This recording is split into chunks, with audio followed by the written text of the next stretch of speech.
A brand new model from CADISEN, the C8237, priced at $70. This is something else. In fact, I think it's one of the better looking CADISEN divers out there. But if looks are a subjective area, the components, the refinement, the bezel action, and the automatic movement powering on the watch are quite objective. Some of the key features for this watch include 100 meters of water resistance, anti-reflective treated sapphire crystal, a date complication for everyday practicality, 120 click unidirectional ceramic bezel and a signed screw-in crown, as well as a screw-down case back and a completely stainless steel construction. The watch is also powered by a self-winding automatic movement, specifically the Seiko NH35. So the watch here, $70, and the link to the listing will be in the description below the video, so do check it out if you're after a sharp price. And now let's dive in and talk about this CADISEN diver in detail. Let's do it.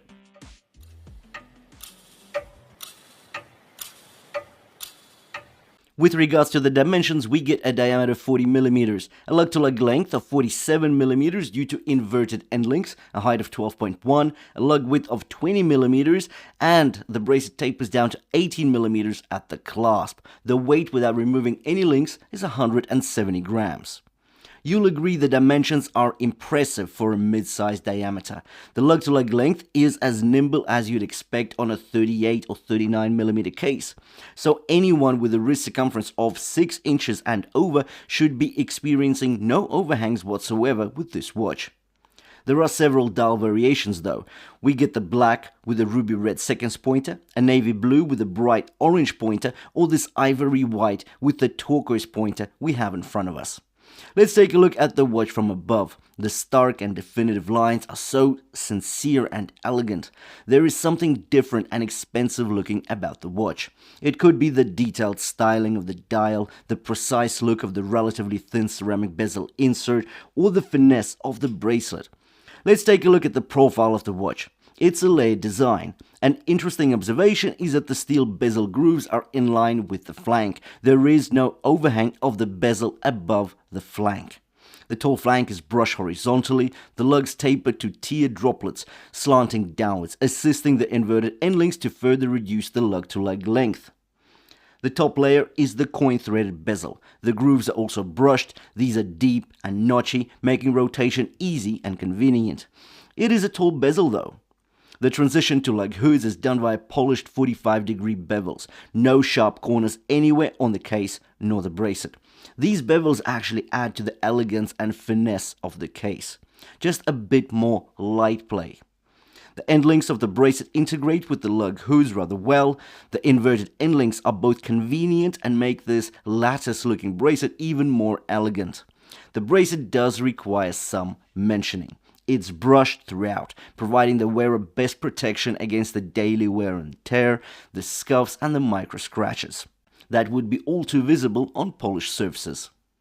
The bracelet features a signed double pusher clasp with a milled folding wing. And now let's take a look at the signed screw-in crown on the right of the watch. The unguarded 5.8mm in diameter crown is tall and the wide notchy grooves offer easy rotation. The watch is powered on by a Japanese self-winding automatic movement, the Seiko NH35, which gets 24 joules, 21,600 beats per hour, 42 hours of power reserve, and is a hackable movement. And now I want to show you the bezel action. If we talk about just the looks, the relatively slender polished ceramic insert is very chic in nature.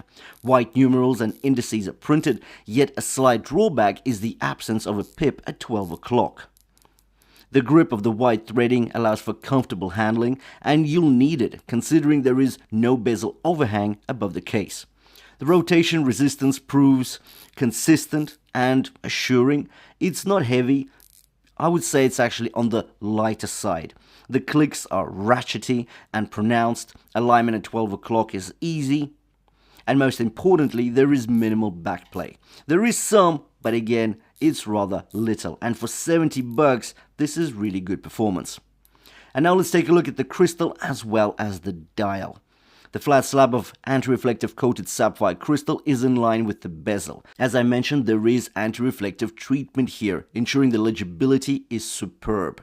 If we actually skip down to the dial, we'll find out why it is center stage. Firstly, note the separation of the perimeter ring with the seconds and minute chapters and the hour dial. The hour indices are applied with chrome buttons. These are topped with printed Torquers rectangles in line with the same colored Torquer seconds pointer. Luminosity wise, fine for a daily wearer, subpar for any serious diving though. The lume is applied to the hands only, not the dial elements. The chili blue hue is bright with decent longevity, yet is just not good enough for diver watches. So this is what we get for $70 from CADISEN. Personally, I think the C8237 is an amazing looking diver watch. Like, it looks superb, utterly great. But I don't think it's much of a diver watch. Yeah, it gets 100 meters water resistance, but I guess it could be better in terms of luminosity. I would guess the bezel rotation would be a bit more stiff with a bit more resistance. That would be nice. But otherwise, it looks amazing. And again, for 70 bucks, are we going to get any more premium components and something that looks overall as good? I haven't seen many. So, interesting watch indeed. The link to the listing is in the description below the video, so do check it out if you're after a sharp price. Thanks for watching, and I'll see you in the next one.